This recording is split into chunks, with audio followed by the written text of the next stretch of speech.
Eu quero convidar vocês a abrirem as vossas Bíblias, ou ligarem, plugarem em Marcos capítulo 10, do versículo 17 ao versículo 22.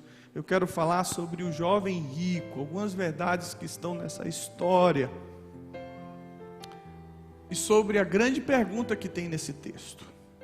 Há uma grande pergunta nesse texto que nós precisamos responder nessa manhã. Marcos capítulo 10, 17 a 22. Vamos refletir um pouquinho nesse texto.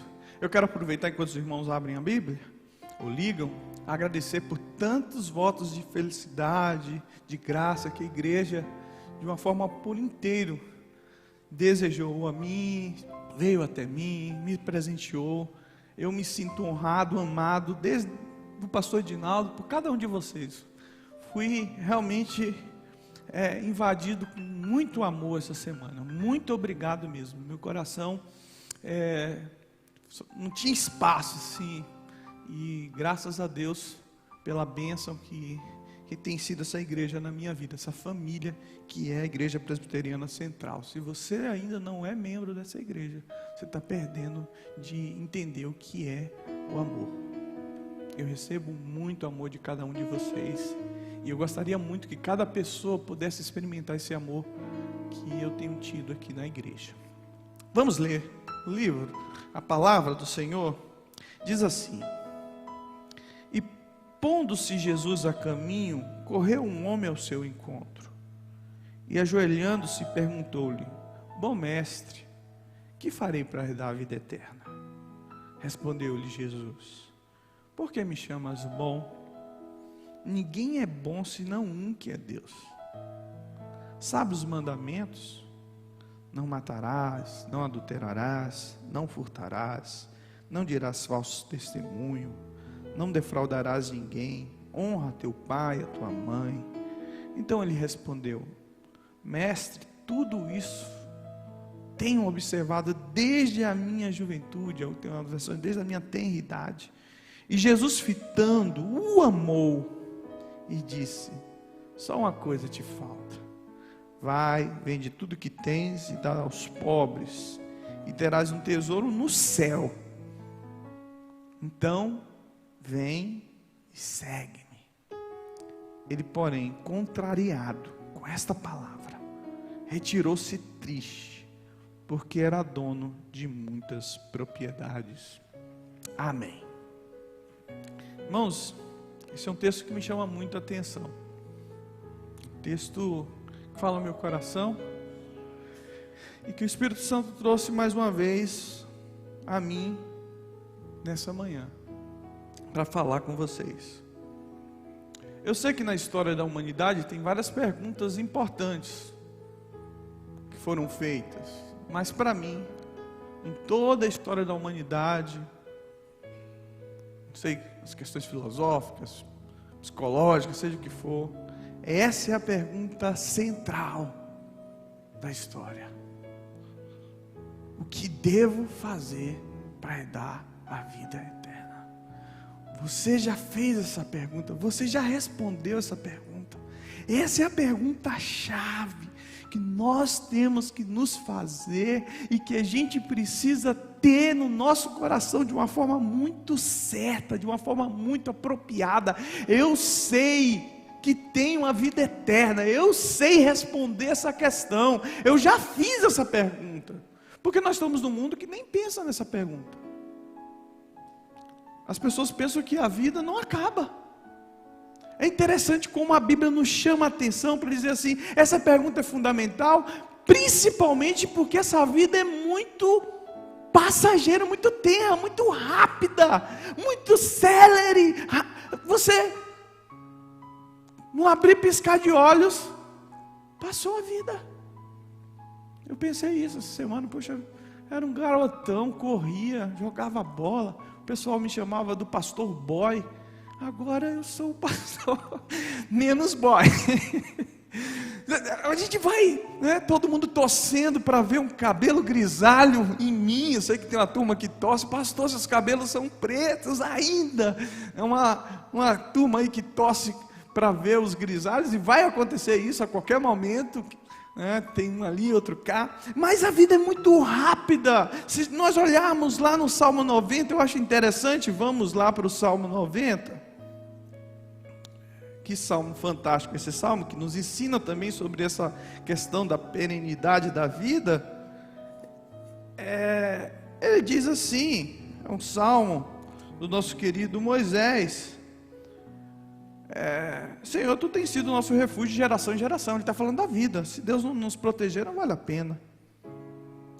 Mas ele fala, versículo 7, pois somos consumidos pela sua ira e pelo teu furor conturbados. Diante de ti puseste as nossas iniquidades, e sob a tua luz o teu rosto, os nossos pecados ocultos. Pois todos os nossos dias se passam na tua ira, acabam-se os nossos anos como um breve. Como acabam nossos anos, irmãos? Como um breve pensamento. Gente do céu!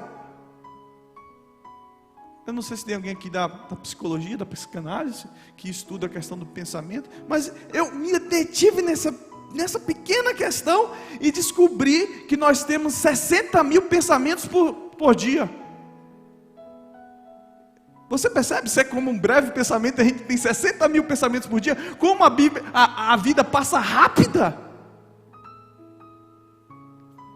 O salmista, ele é enfático muitas vezes em dizer, a minha vida é tão breve, é como a relva, é como a flor do campo, que soprando nela o vento desaparece, e não conhece daí em diante mais o seu lugar. No Salmo 103 ele fala isso, a brevidade da vida é colocada de uma forma tão clara, embora Deus nos fez eternos, pelo pecado a gente vive muito pouco.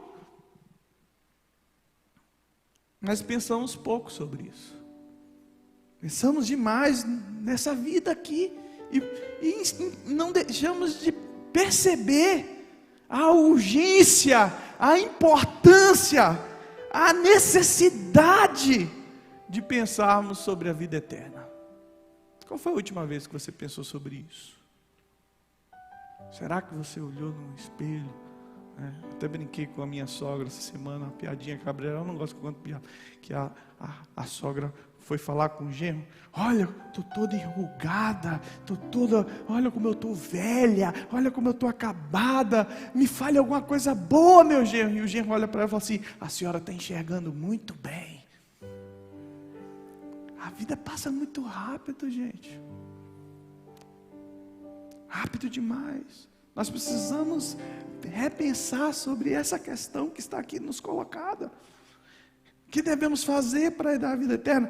Pois bem, vamos voltar ao texto, fui para o Salmo 90, vamos lá para Marcos capítulo 2, esse texto está nos 3 evangélicos, com algumas nuances de diferença, é legal a gente olhar isso, porque um dá um destaque em uma coisinha, outro dá um destaque maior, e diz assim, e pondo Jesus a caminho, correu um homem ao seu encontro. Marcos aqui um pouco vazio, porque Lucas, por ser médico, é mais detalhista, ele fala assim, um homem de suma importância, um homem importante correu até Jesus. Vai lá, isso já mostra como esse homem estava ali, precisando ter esse encontro com Jesus. Ele não pensou em quem ele era, se isso seria humilhante, se isso lhe traria moral. As pessoas olhavam para aquele homem de certa forma, dizendo, eu sei quem é esse cara, ele não é qualquer um não. É isso que Lucas nos diz, que Marcos não nos informa. Mas não era qualquer pessoa que estava correndo até Jesus. E ele vai correndo até Jesus e fala, bom mestre, o que farei para herdar a vida eterna? Como eu consigo isso? E Jesus é um mestre dos mestres, né? Se a gente está falando de professor, de excelência, eu gosto muito de Jesus porque, e às vezes ele também é meio sarcástico, debochado, né? Vai tirar uma onda ali, no sentido bom, tá, gente? De tirar a onda, porque se você vê alguém correndo até você, vê que ele está preocupado com aquilo, do jeito que estava.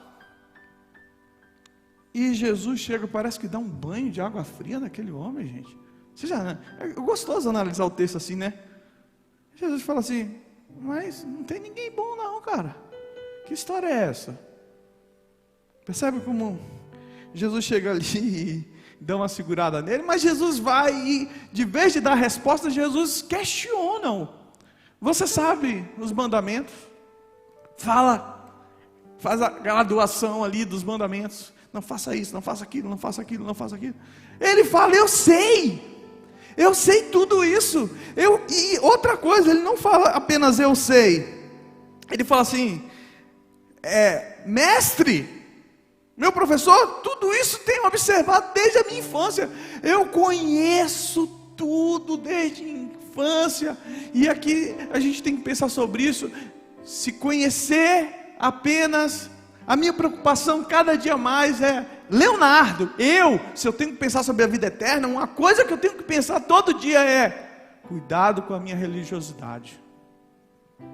Porque eu posso estar dentro da igreja, servindo a Deus, cumprindo todos os mandamentos, e não estar com o meu coração dentro da presença de Deus. Isso é muito importante, irmãos, o que ele está falando aqui. Eu faço isso desde... A gente brinca que filho de crente não é crentinho. Às vezes é cretino, né? Precisa mais do que isso. Precisa mais do que ser um bom religioso. Precisa mais do que vir na igreja todo domingo. Precisa mais do que vestir a roupa sagrada. Precisa mais do que isso, do que fazer algumas obediências e ordenanças. Isso, você vai ver, porque Jesus olha para ele e fala, rapaz. O que Jesus diz para ele? Jesus fita com amor. E ele fala assim, só falta uma coisa. Gente, essa é uma frase que eu não gosto de ouvir, que eu ouço desde criança. Quando eu fazia minhas coisas, às vezes minha mãe olhava a tarefa e falava assim, está faltando uma coisa. Aquele negócio assim, faz a tarefa, né? Arrumou tudo. Não, está faltando uma coisa ainda. Não está tudo perfeito.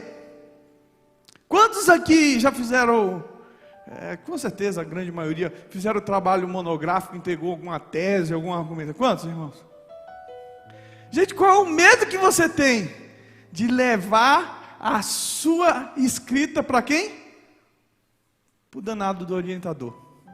Quando chega lá, ele olha, sempre está faltando alguma coisa. Rapaz, eu fiz tudo, escrevi tudo. E ele fala assim, não, você pode mais. Não é só isso não. Está faltando isso. Eu me lembro, eu não tive a audácia, né, do lado positivo, que teve o pastor Alan, que foi ordenado da primeira vez. Passei 2 anos na guerra do deserto. Não tive a formação do seminário presbiteriano, então eles foram mais criteriosos comigo. Isso tem que ser mesmo. Se você não vem da base, tem que trabalhar mais. Não é isso? Então eles pegaram mais no meu pé. E eu me lembro quando eu apresentei minha monografia, que era uma tese sobre espiritualidade integral, e eu citava lá, até então, o reverendo Caio Fábio. E alguns professores falaram, precisa mudar algumas coisas aqui. E olhavam para mim, naquela época tinha que ter um tripé, uma boa monografia, se você está falando, principalmente sobre espiritualidade. Cadê João Calvino? Você não citou João Calvino, rapaz. Cadê John Stott? Cadê Berkoff desse negócio? Então sempre faltava alguma coisa. Jesus está dizendo isso. Jesus aqui é o nosso orientador. Ele está falando assim para esse rapaz, está faltando alguma coisa ainda. Ainda não é suficiente guardar tudo isso. Isso não é bastante. Muitas vezes a gente tem um bom crente, mas ainda não tem um bom cristão. Há um salto, há uma diferença entre ser um bom crente e ser um bom cristão. Um bom religioso e um discípulo. E seguir realmente Jesus, que Jesus fala no final, agora pode seguir-me. Se você cumprir isso, agora você sim vai sair de ser um mero religioso e vai passar a ser o meu discípulo. Esse texto nos ensina sobre isso, queridos. Esse texto tem 3 perguntas. Primeira é o que eu observo nesse texto. Segunda é o que realmente o texto quer dizer. A terceira é o que esse texto tem a ver com a minha vida. Porque se a gente não responder essas 3 coisas, a gente vai sair daqui, primeiro, com o texto. Segundo, com a informação. E terceiro, sim, com a aplicação. Nós precisamos, em toda leitura bíblica que a gente faça, chegar até a aplicação. Enquanto a gente não chega na aplicação, o texto ainda não foi apreendido. Com 2 E ou um E apenas? Aprender, aprende. É para segurar ou para conhecer, né? Acho que é por aí. O português me derruba às vezes. Mas esse rapaz estava aqui. Essa é uma pergunta poderosa. Eu me lembrei que ontem eu fiz uma pergunta. São perguntas que definem o nosso destino. A pergunta ontem era: quem é você? Muitos cristãos que não sabem quem é. E tem muitos cristãos que essas duas perguntas. Até aproveitar, vou abrir esse leque aqui. Você sabe quem você é? Porque a gente precisa saber quem nós somos e para onde vamos. Definindo essas duas coisas, nós temos uma identidade. Quando nós sabemos quem nós somos e para onde vamos, nós não vamos jogar nossa vida à toa. E ontem eu falava disso. Acho que está no YouTube. Quem você é?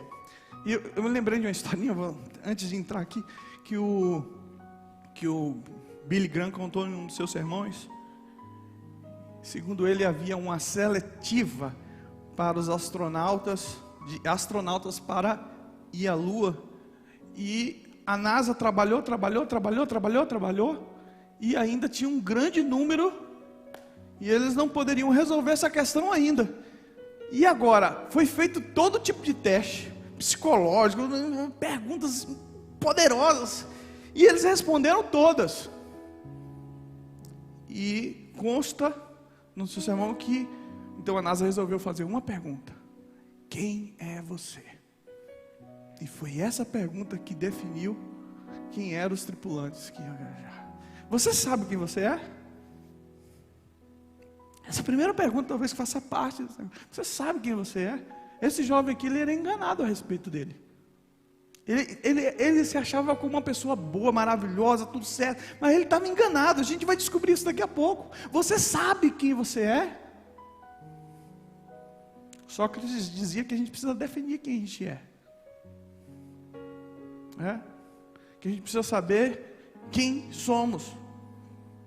Eu ouvi uma história também certa vez que diz que 2 soldados saíram, conseguiram fugir de um acampamento lá na guerra do Iraque, fugir do Saddam Hussein, e eles correram os dois, mas eles não sabiam, porque de noite não tinha uma bússola, foi uma fuga, não sabia para onde estava correndo, nós não sabíamos para onde estamos indo, nós não sabemos, a primeira coisa, não sabia para onde estava indo, e achou um acampamento, ficaram com medo, será de quem é? Foram até lá, quando eles chegaram lá, eles perguntaram: ei, você sabe onde eu estou? Você sabe onde eu estou? Você sabe onde eu estou? Tinha um general inglês que viu eles fazendo aquilo e falou assim: vocês sabem quem eu sou? Porque estava fazendo bagunça. Vocês sabem quem eu sou? E disse que os 2 caras olharam para o outro e falaram assim: agora pronto, nós não sabemos quem somos e encontramos um outro que não sabe quem é. Não sabia para onde estava e não sabia quem era. Gente, essas 2 perguntas são fundamentais para a gente definir a nossa vida. Quem sou eu? E para onde eu estou indo? Você sabe para onde está indo? E agora esse jovem faz essa pergunta: eu quero ter a vida eterna, eu quero ir para a vida eterna.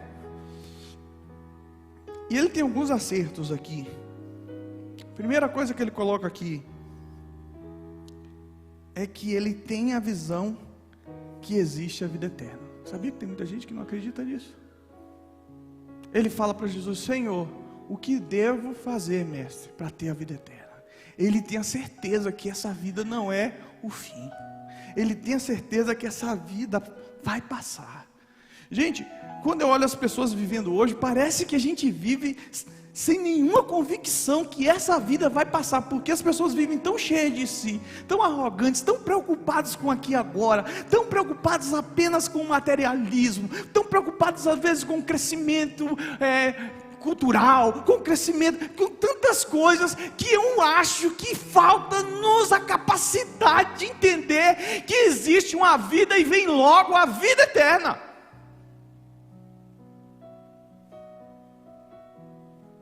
Você tem a percepção disso na sua vida? A gente sempre reclama que a gente não está nem mais cantando música sobre o céu, porque a gente, aqui nessa terra, a preocupação é com essa terra. Falta a igreja dizer: Maranata, Maranata, vem logo Jesus, meu lugar não é aqui, eu apenas sou um embaixador do teu reino, eu apenas faço daqui o céu, mas eu quero voltar para o céu, o meu lugar é do lado de lá. E tem muita gente, quando a gente fala de céu, talvez ele fale assim: agora não é hora de falar disso não, pastor.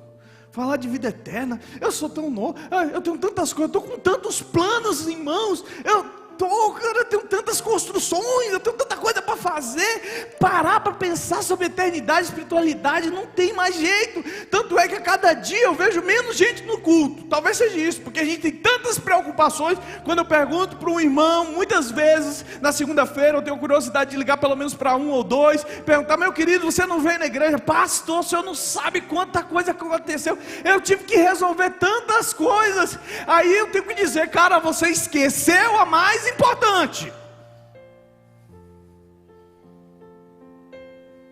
O que é isso, querido?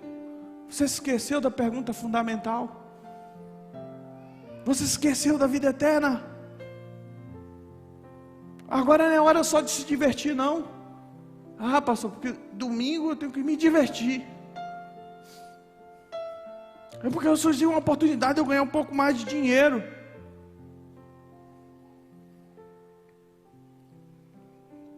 Então, queridos, você vive entendendo que existe a vida eterna?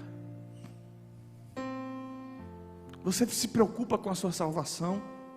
Esse jovem se preocupava, ele vem aqui, ele tem esse acerto. Ele fala assim: ó, o que eu devo fazer para ganhar a vida eterna? A segunda coisa que ele faz aqui, ele vem com a atitude correta. A Bíblia diz que ele veio correndo. Isso mostra que isso era uma preocupação que estava dentro da vida dele, que ainda não tinha sido resolvido, que estava dentro do seu coração, e que a mera religião não resolve. Tem muita gente que ainda está dentro da igreja com muitas coisas, mas ainda está ali, ciente que ainda não resolveu isso. Ele vem e pergunta, mas ao perguntar também ele vem com a atitude certa, ele vem ajoelhando-se, ele vem colocando-se humildemente, chamando Jesus de mestre, de Senhor. Essa é uma postura que muitas vezes também nos falta. A Bíblia diz que ajoelhou-se. A dificuldade de genuflexibilizar, de se dobrar, de colocar Deus como Senhor da nossa vida, de se rebaixar, cada dia mais é tão complicado. Eu volto à questão dos cultos. Tem muita gente que pensa que olha para Deus e fala assim: Senhor, você devia me agradecer que eu vim na igreja domingo de manhã com chuva. Você devia estar feliz, hein, Senhor? Por eu estar aqui. Às vezes eu falo para o grupo de louvor: tocando para ti, Senhor. Oh, podia estar dormindo. Mas Ele não é Senhor da sua vida? Mas você não deveria se dobrar diante dEle?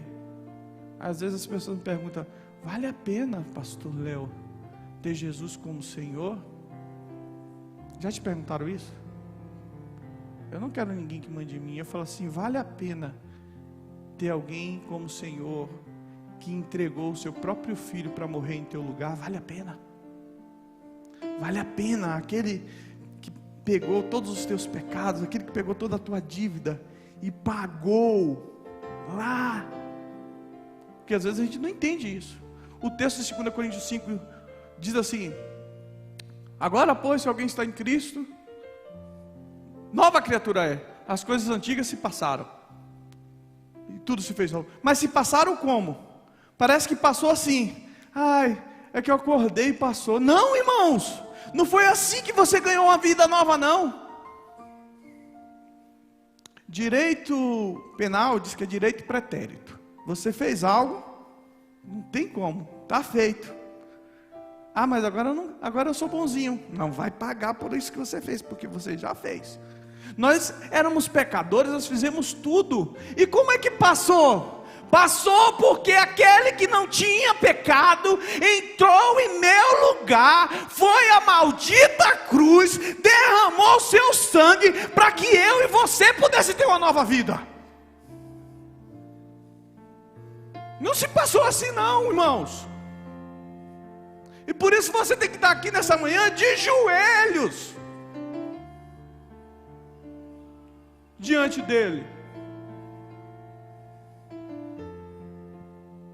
Ah, pastor, não, de joelhos. Essa é a pergunta importante. E ele estava ali de joelhos.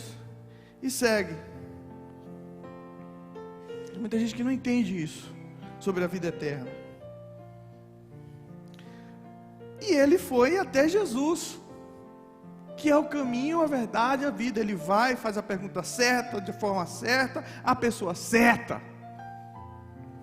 Até Jesus, aquele que disse que se alguém tem sede, venha a mim, beba, e eu lhe darei. Águas que fluem do seu interior, fluirão como rios de água viva. Aquele que é o caminho, a verdade e a vida. Ele foi até a pessoa certa. E deixa eu falar aqui mais uma vez, como igreja a gente precisa saber proclamar Jesus como Senhor. Muitas vezes eu tenho colocado isso na minha postagem, que às vezes eu colocava assim: Deus te abençoe. E as pessoas pensam que Deus é qualquer um. Deus é Buda, Deus é Allan Kardec, Deus é, sei lá, Maria, Deus é... Não, gente, o nosso Deus, nosso Salvador é Jesus Cristo. Coloca isso na tua mensagem. Jesus Cristo te salvou. Jesus Cristo, nosso Senhor, te abençoe. Ele foi até Jesus. Até aí esse cara, como diz lá no Nordeste, cababão, nota 10. Aí você pode, que nem aquele rolando do Lero lá, né? Que ele vai acertar, ele vai acertar. Mas aí chega um momento que ele tem algumas coisas erradas. Primeiro, os pressupostos teológicos e morais. Ele fala assim, Jesus, ele fala: bom mestre, o que hei de fazer para herdar a vida eterna? E Jesus pergunta para ele: por que me chamas bons? Por que você está me chamando bom? Será que Jesus tinha algo contra ser chamado de bom? Jesus sabia quem ele era. Jesus sabia, ele sempre foi firme. Ninguém tirou a convicção dele de quem ele era. Mas você lá da Galileia, vem aqui. Eu sei quem eu sou. O diabo tentou, mas você não é o filho de Deus sempre. Ele sabia quem ele era. Então por que Jesus reprova esse homem a chamá-lo de bom? Ou questiona: por que me chamas de bom? Se só há um que é bom, que é Deus. Por causa daquilo que estava no seu coração. Por causa do pressuposto que estava no coração daquele homem, de achar que ele dava conta. De achar que se ele cumprisse as ordenanças e fizesse e guardasse toda a lei, que ele seria salvo, porque existe no coração desse homem, então, a convicção de achar que o homem não é mau, e a Bíblia fala que o homem é depravado, que o homem já nasce em pecado, mas esse homem aqui, ele não vê isso, ele acha assim: eu posso alcançar, porque existe um homem que é bom, eu também posso ser bom. Ele queria mostrar com isso para Jesus a tentativa maldosa da justiça própria. E aí Jesus o censura, porque homem nenhum pode ir ao céu senão por intermédio da graça redentora de Cristo, pelo reconhecimento dos seus pecados. Tem muita gente, eu não estou dizendo que a humanidade é má em si, mas em relação à salvação, nós somos pecadores, irmãos. E precisamos de justificação em Cristo Jesus. E só Ele salva. Não existe outro caminho. Não tenta inventar outra coisa. O meio é Jesus. Isso antes da fundação do mundo. É só através de Jesus. O que ele estava tentando? Tentando jogar para Jesus: eu quero fazer isso, mas no fundo do coração dele, mesmo ele fazendo tudo aquilo, ele precisou ir até Jesus e fazer assim: o que falta ainda? Tem mais alguma coisa que eu tenho que fazer? Eu já guardo os mandamentos, eu já faço isso, mas no meu coração ainda existe um vazio. Jesus, me diz o que eu ainda tenho que fazer. E Jesus olha para ele dizendo assim: não tem que fazer nada, porque não compete ao homem fazer coisa alguma, eu que vou fazer por você. Porque a tentativa dele é dizer assim: eu vou fazer mais uma coisa e vou provar para você que eu consigo. Tem muita gente assim, querido, que não se rende a Cristo. Você fala para ele de Jesus, ele fala assim: mas cara, eu não faço mal para ninguém, eu nunca roubei, eu nunca adulterei, eu nunca isso, eu sou um homem, nossa, que homem fantástico. Todo mundo fala, às vezes morre e fala assim: esse homem foi brilhante, que coração, e tenta jogar a justiça própria na pessoa, mas só há um que justifica, só há uma justificação, segundo Romanos capítulo 5, nós somos justificados mediante a fé em Cristo Jesus. Essa é a obra. Não existe outro meio. Não se engane. Aquele que não confessar a Jesus como Senhor não será confessado diante do Pai. Não construa a sua vida sobre falsos fundamentos e equívocos. Não construa a sua vida sobre o seu enganoso coração. A Bíblia fala isso. Tem muita gente que está construindo a sua vida sobre... E por isso que a Bíblia está escrita, querido, para que você não viva sobre equívocos. Jesus sempre estava batendo nisso. E a gente vai perceber o grande equívoco do coração desse homem. A gente vive sobre equívocos. E Jesus sempre está nos estimando: ó, se você não fazer isso, se você realmente não me ter como Senhor, é isso que Jesus diz aqui: você tem que ir, largar tudo e viver como a minha presença em sua. E a gente não sabe disso, a gente precisa aprender sobre isso. Certa vez aqui todo mundo sabe fritar um ovo, né? Sabe, gente? Sim, todo mundo sabe fritar um ovo. Pastor, mas que pergunta boa você perguntar. Mas às vezes, eu li uma história recentemente de uma mãe que foi sair de casa. Ela tinha uma criança meio deficiente, então ela escreveu passo a passo: vá à geladeira, faça a curva tal, pega isso, tá, e vem tal, coloca ali, tá, e escreveu para aquele menino fritar o ovo. Gente, eu sou esse menino do ovo. Jesus precisou escrever cada coisa para mim poder fritar o ovo da salvação. Eu não sei. Não se engane que você sabe, você precisa. Não cometa esse equívoco. Nós somos meio debilitados. Por isso que Jesus fala assim, ó: falta, não se engane. Tem coisas ainda que nós precisamos viver para a glória de Deus.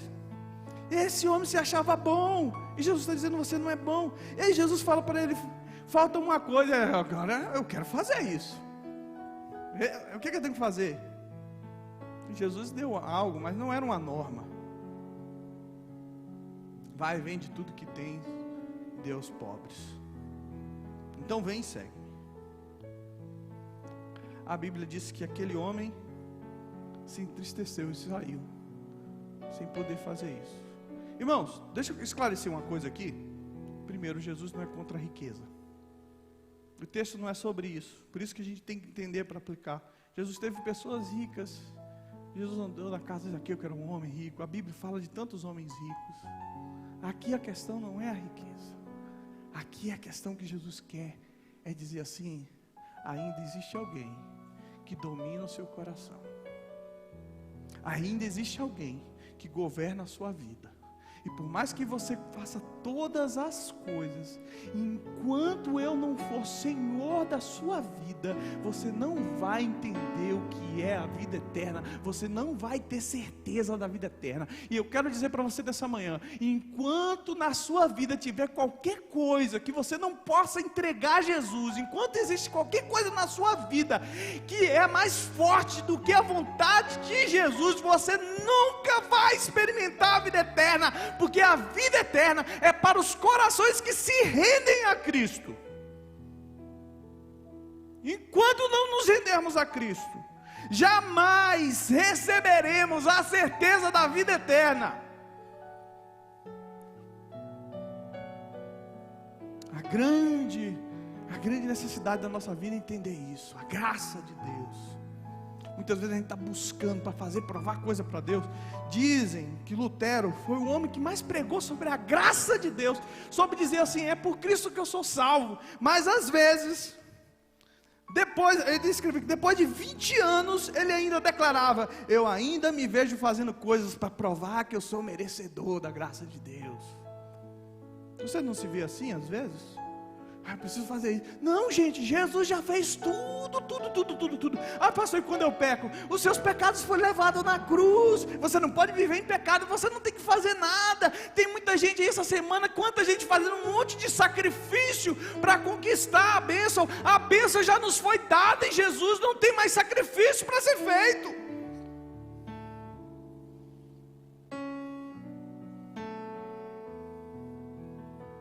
Esse é o Evangelho. E sabe uma coisa que é interessante aqui? Que eu acho interessante? É que às vezes você pensa assim: mas Jesus foi mal com esse homem. A Bíblia diz que Jesus, fitando o olho, o amou. Jesus não falou daquilo para destruí-lo. Jesus não fez aquilo para rebaixá-lo. Jesus não fez aquilo com o intuito de torná-lo ele um homem pobre. Jesus talvez nem fosse. Jesus não queria isso para ele. Não era isso. O que Jesus demonstrou ali era o amor dele. Eu te amo e eu quero que você seja salvo. Quando Jesus nos pede algo, querido, quando Jesus coloca algo diante de nós para que a gente largue, renuncie, abandone, isso nada mais é do que amor. É Ele dizendo assim: eu te amo. Eu quero que você esteja e viva comigo no céu. Eu quero que você seja meu discípulo.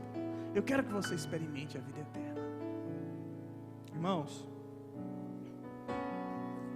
eu quero terminar dizendo: esse jovem faz a pergunta certa, com a atitude certa, com a urgência certa, a pessoa certa, mas responde de forma errada.